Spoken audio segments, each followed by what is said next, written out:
Andrew, what is this object? That is the $40 million question, Brad.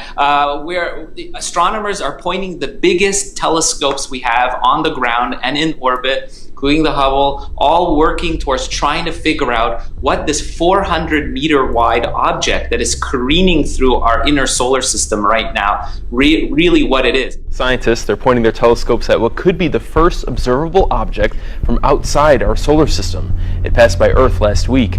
And NASA's not quite sure what it is. Experts say it's less than a quarter mile in diameter and is traveling at more than 15 miles per second. The strange behavior of this object doesn't match any typical orbit, making NASA think it's not local. It could be a comet, it could be an asteroid. Even NASA isn't sure what it is or where it came from. Astronomers recently announced a new discovery, a mysterious signal from a galaxy 3 billion light years away. This intense burst of radio waves is one of dozens of similar signals, totally random and totally unexplained. Under a solid West Virginia sky, this radio telescope searches the universe. It's untroubled by the clouds because what it sees are radio waves falling all around us like the rain. There's a whole invisible universe out there that we can't see with our eyes. The visible light's a very, very small part of what astronomers look at. And I think that's something that's often not appreciated. Whatever FRBs are, it's something really cool. It's a new phenomena, and it's a phenomena that will certainly teach us more about the universe.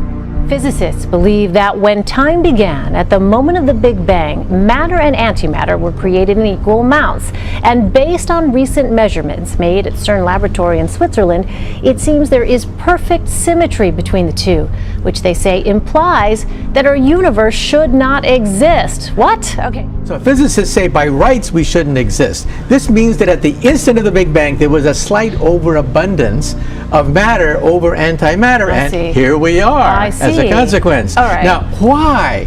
This is one of the greatest mysteries in all of physics. We are clueless to understand why. And like I said, if you want to win a Nobel Prize, figure this one out. Why was there's a slight overabundance of matter over antimatter? Yeah. And so that's the mystery. Why do we exist at all? By rights, we shouldn't be here. Yeah. By rights, we should have been disintegrated at the instant of the Big Bang. Yeah. Exactly. So they did this brilliant thing. So one of the stories in the book is about how, and this was really news to me, I hadn't realized that we kind of think of ourselves as very special, you know, Homo sapiens. We think of ourselves as being really extraordinary. You know, we are intelligent. It began with the domestication of animals and and farming, and then we built civilizations, and then we discovered language, and we have this story that we tell ourselves where we are completely unique on the planet, and it's really, really interesting to discover that all those traits are there in other species. Start talking about you very quickly get onto what makes life so special. We very quickly got onto even spiritual subjects. What does it all mean? What are we here for? And you start to form this picture of it starts to become very, very interesting.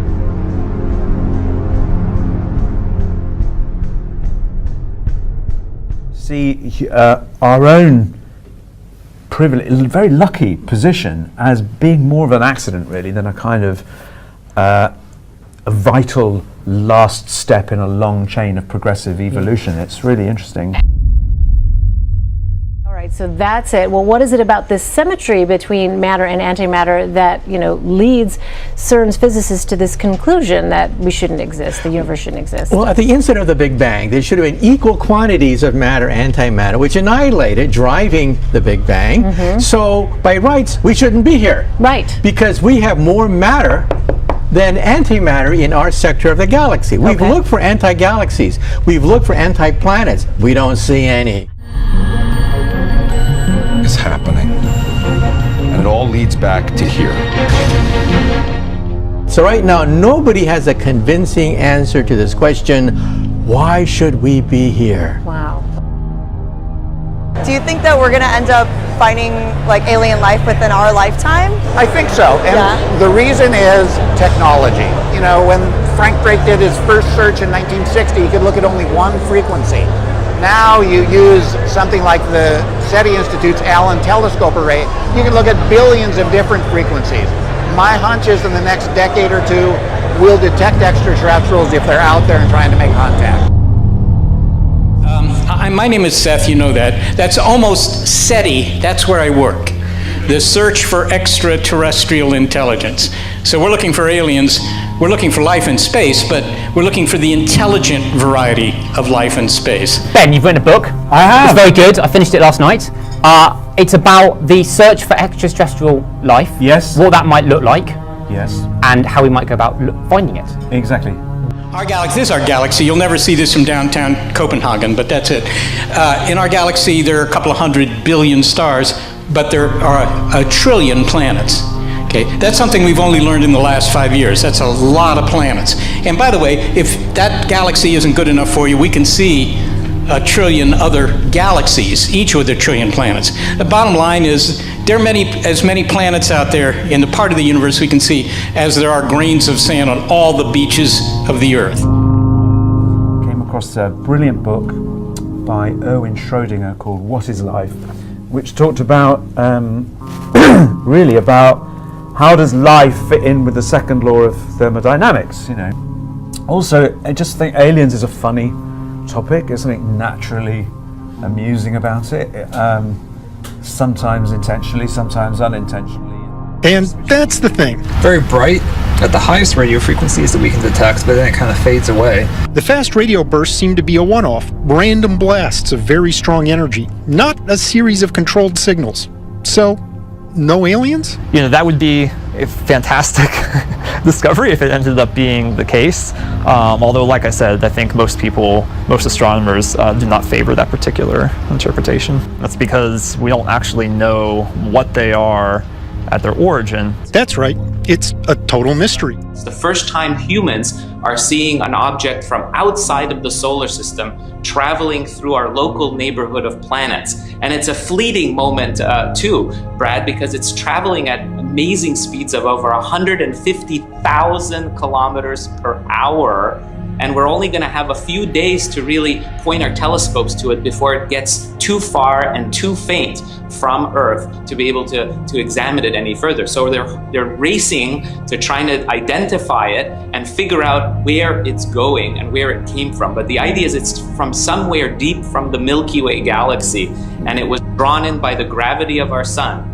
So Andrew, most of these objects, you say this is an interstellar object. So in other words, this comes from outside our galaxy, right? Well, it's coming from outside of our solar system. Outside our solar system, right. Within the Milky Way galaxy, which of course we're a part of, the sun is one of 100 billion other suns.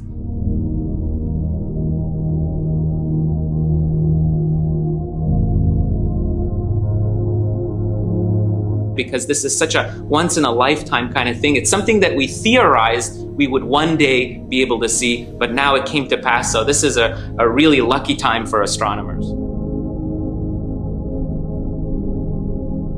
According to science, none of us should be here. Actually, nothing should be anywhere. New research suggests that, based on the standard model of physics.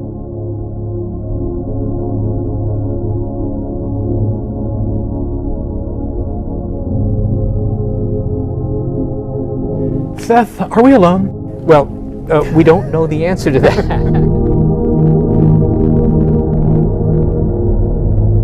It's remarkable, but despite the abundant evidence of extraterrestrial visitors that you'll find on the television just about every night or in the local movie theaters, we still don't know about any life beyond Earth. There's no compelling evidence for any life beyond Earth, and not just intelligent life, but even very microscopic life. We're alone at the moment as far as we know, but I doubt that we're really alone. To hope to encounter a signal. The great news is the whole process is speeding up so much that will happen in our lifetimes. Everyone here in this room will get to that point. We will know pretty much whether there's intelligent life on the next, say, 10 million, 100 million stars within our lifetimes. There there are potentially hundreds of thousands of habitable planets in our galaxy alone. So it's tough to say if we are in fact actually alone. But if we're not, Oxford scientists say they have taken a small step to figuring out what our neighbors might look like. Sam Levin, an Oxford researcher, recently told Phys.org that aliens are potentially shaped by the same processes and mechanisms that shaped humans, such as natural selection. Because of that, Levin explains, there is a level of predictability that would cause them to look like us. The new theory was detailed in a new study published in the International Journal of Astrobiology from the University. Okay, finally here, when do we find them? Now this is Frank Drake. He was the guy who did the first SETI experiment. I took this picture a number of years ago, but Frank looks the same. What is he? He's 86 now. And I've seen photos of him when he was 17 and he looked the same. So, now when I first came to the Institute, Frank, I was at some venue or other, and Frank was there, and people would come up to him and ask, "So Frank, when are we going to find the aliens?" And I thought Frank was going to say, "Who knows? Nobody knows," which is true. But he didn't say that. He said, "Well, it's going to be years, and then we'll find them." I don't remember the number, but then I listened to some of my other colleagues, and they all had a number. So I plotted up these numbers, and it turned out they correlated very well with the number of years until they were going to retire. So I figured there was something to it. But I'm going to give you my number.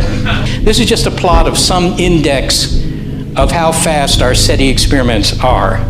Now, for the three of you who are still conscious, you may notice this is a semi-log plot, which means this is going up exponentially. In fact, the speed is going up following what's called Moore's Law, which is very important where I live in the Silicon Valley. That's the fact that every 18 months, the speed of computers at any given price point doubles. But that has big benefits for SETI because a lot of the speed of our search depends strictly on digital processing, computers. Okay? So that's how fast we're going through the hay, and that'll continue for, at least another 10 or 20 years. Whoops.